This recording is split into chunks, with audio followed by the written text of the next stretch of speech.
Hi guys, it's Colleen, and today I'm bringing you my Miss Mayhem book talk. Seeing as the series has been getting a lot of hype on booktube, you probably already know that this is the sequel to Rebel Belle by Rachel Hawkins, and this is going to be a trilogy, and I am absolutely in love with this series. And I know this was a part of my July TBR. I was just planning on going to do like a blurb about it in my wrap up, but I finished this last night, and I need to just talk, and this is probably not going to be a very organized review. I'm sorry for that in advance, but there's a lot to go through in here, so let's just get started. Also, fair warning for spoilers. So in a nutshell, this book was pretty much a game of how awkward can I make everything until someone eventually taps out and leaves.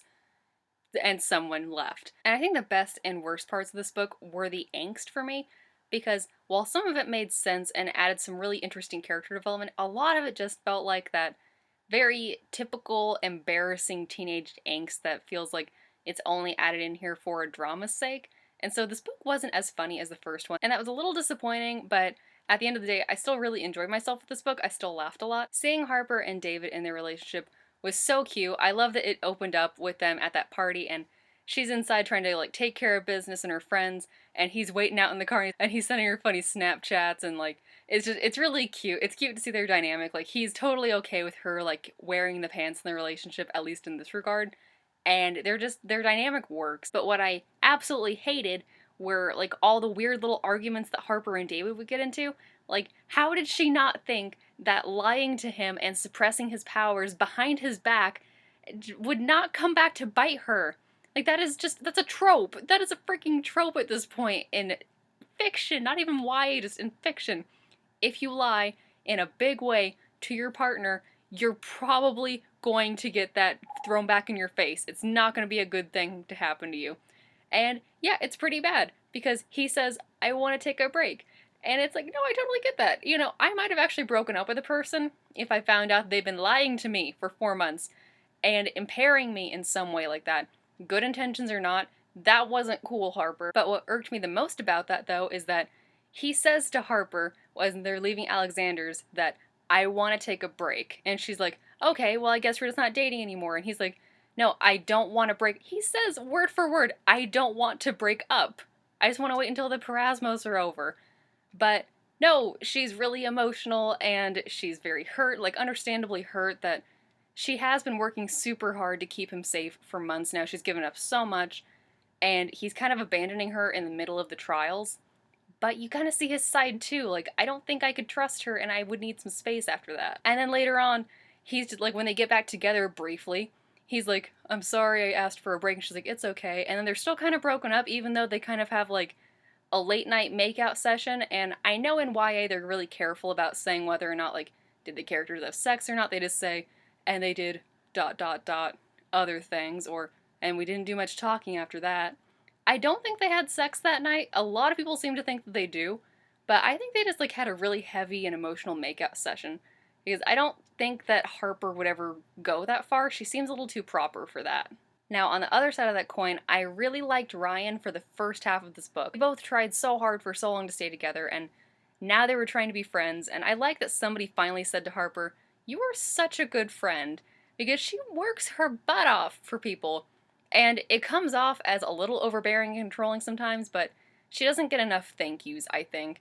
And when they're at the fair and he's like, he has that little realization and just pays her that kind of offhand compliment, it means the world to her, and I felt such validation on her behalf. I love that someone finally said it, because I mean, it does end up blowing up in her face in like a chapter, but still. Trying to like be her friend, but also be respectful of his then current girlfriend, Mary Beth's like weirdness about him and Harper, because I would have some misgivings too if my current boyfriend were still super close to his ex-girlfriend. But then he just immediately jumps to B, and this is what pisses me off the most angsty thing in this whole freaking book, were the uneven equivalence drawn between David and Harper and Ryan and B, because David was nothing to Ryan and Harper when they were going out.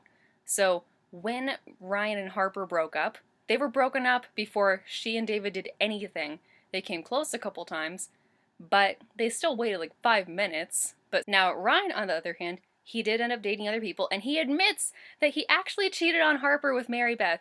One time, he kissed her one time, but that's still a big thing because she almost cheated on Ryan but decided not to. So he's instantly a little besmirched in my eyes. And then he's dating her best friend. Her ex-boyfriend is dating her best friend, and they lied about it. That's the kicker. It's that they lied and went behind her back. And then they both got kind of defensive when she saw them. Like, they didn't say, sorry, we lied. They're like, well, you need to get used to it. We got used to you and David. It's like, no. No, that's so different. It feels like. It's like. Okay, think of it this way. So, Brandon is B's ex boyfriend. That's Ryan's best friend. He's dating his best friend's ex and his ex's best friend. The four of them, it just, when you're in that close of a tight knit group and there's that many, like, best friend ex person dynamics, it starts to feel a little incesty and a little backstabby. I usually don't even care about this kind of stuff, but these teenagers are just getting me so worked up.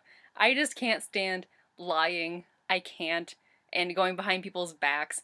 So I'm kind of upset with Ryan because he was like, yeah, you know how you started dating someone else after me? Well, I'm gonna go behind your back and date your best friend and then lie to you about it and then be kind of a butt about it afterwards. But that's totally equal, It's not equal. It's not equal. I shouldn't even be upset about this. It was such a small thing and it wasn't even like a major catalyst in the book. It just added some awkwardness. But I think I'm more upset about it than Harper was, which is weird. She should be more upset. It's another thing about Harper. I think she's super mature and she takes things in stride, which is she has the most interesting character flaw, and it's that she takes so much on and she is the equivalent of that meme of like the cartoon where the man is sitting at the table and there's fire and he's just smiling and he goes, "This is fine. This is fine." That's Harper. Like, no matter what happens to her, she'll get a little pissed initially, or she'll just internalize it. And no matter what, she's just like, it's fine. It's okay. I can work it out. I can make it work. Just get me in control. She's super controlling and she never lets things like openly bother her. And I feel like she is just going to implode one day. But the angsty aspects of this book aside, I thought that the added aspect of that E-Force finally intervening in like their everyday lives was super interesting. I really liked the whole Parasmos thing because they say that the Oracle is like Greek in origin. I mean, it's like the Oracle of Apollo. But I liked that they had the trials to go through. It felt like such like a classic Greek myth motif. Go through these trials made by these magical people, and you get enhanced powers and abilities. That sounded really cool. It felt like a really awesome quest. But then it was just kind of like dropped at the end saying, oh, we're canceling them. So Harper kind of completed them, I guess. I mean, she didn't go through a third one, but it was like all for nothing now. She gets no added powers, and I don't know, that was the whole thing with the third act of this book, I guess, was that there was no real payoff for a lot of the stuff that like was building in the first two books for me. Because from the last chapter of the first book, we're just thinking something terrible has happened to Bee. And she's been taken by Blythe and the E-Force, and we're like, okay, she's been held hostage and she's a paladin, so what's gonna happen? And everybody thought that she was gonna be like hijacked like PETA. And we get her back way too easily in the beginning. It was just, oh, okay, Alexander the E4 is in town and he's just gonna hand over Bee.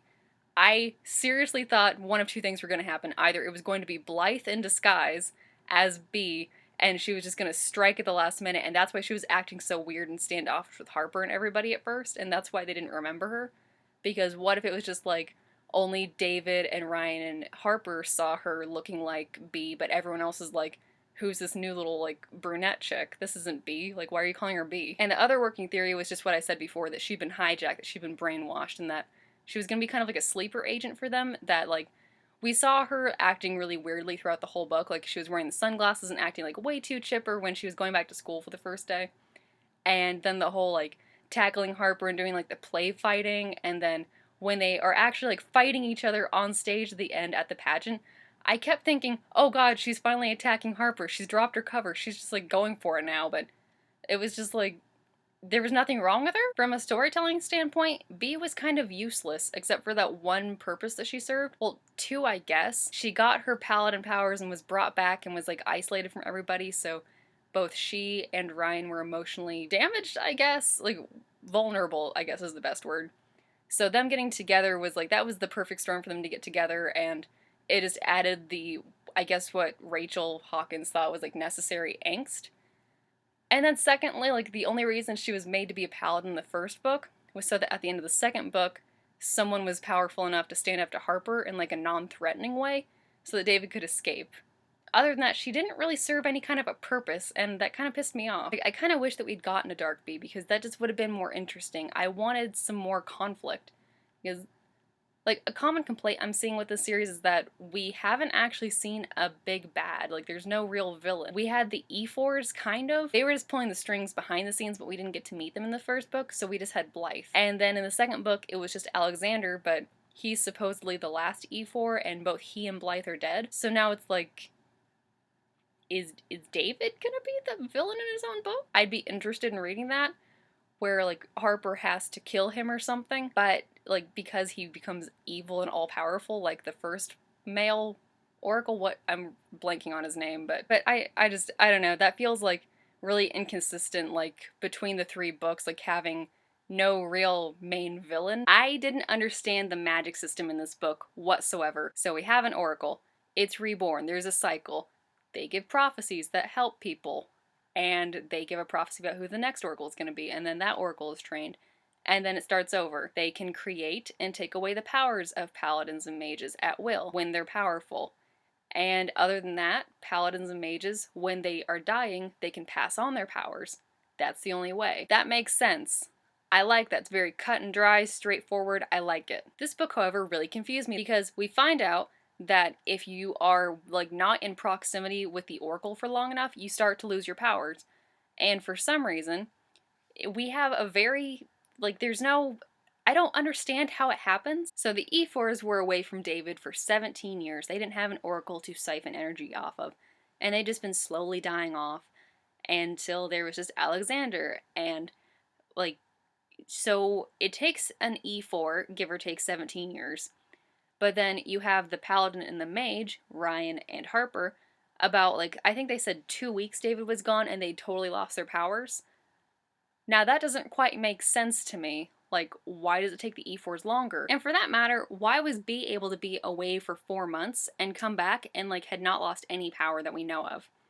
Like, I know that Alexander had, like, siphoned power off of Blythe by killing her, but, like, that makes sense. Like, maybe he had just, like, siphoned off energy from other mages and paladins they might have had or something, like with the other E4s. And maybe he ate the other well, killed them and siphoned off their energy. Maybe that's what he did. But then, did he like kill Blythe and give some her power to B? And B just like, that didn't compute with her? Maybe she was asleep or something? But it doesn't make sense that B can be away for 4 months and not change, and if anything be better than Harper. But Harper's away from him for 2 weeks and her powers are gone. That's so inconsistent, and it doesn't make any sense to me.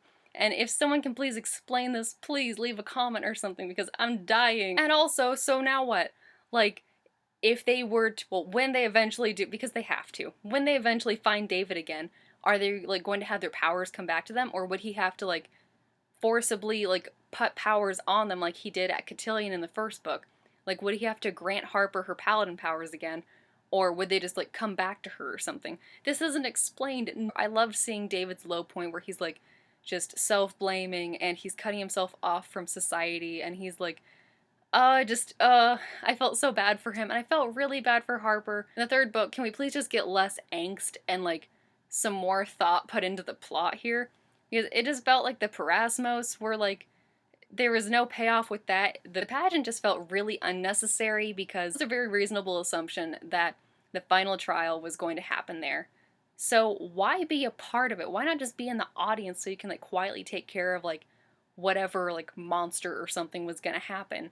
Why be up on stage with a spotlight on you when you're dealing with the trials? Like, that didn't make sense to me. These are the dumbest smart kids. But the pageant just felt really unnecessary because, you know, this book is called Miss Mayhem, you know, like Miss Mayhem, like Miss Pine Grove, and we've even got, like, a little statue, and she has the sword and everything, and it's really cute, and you're thinking, okay, maybe this pageant's gonna really mean something to Harper. But the pageant was just kind of a throwaway thing at the end there, and we don't even get to see who gets crowned. I kind of want it to be funny with, like, Harper finds out that Dave is missing, and she ends up getting crowned, and it's like, it's awkward because she's crying, and it's not because she won, it's because she misses him or something. I don't know, it just felt strange to me that, like, you would name the book and design the cover around the pageant, but the pageant really didn't have that much to do with the story itself. And I know that it sounds like I'm complaining a lot about this book, but I really loved it. It wasn't as funny or fun as the first book, but it was a very solid addition and I really enjoyed myself reading it. I give it 4 out of 5 stars. I cannot wait to read the third and final installment,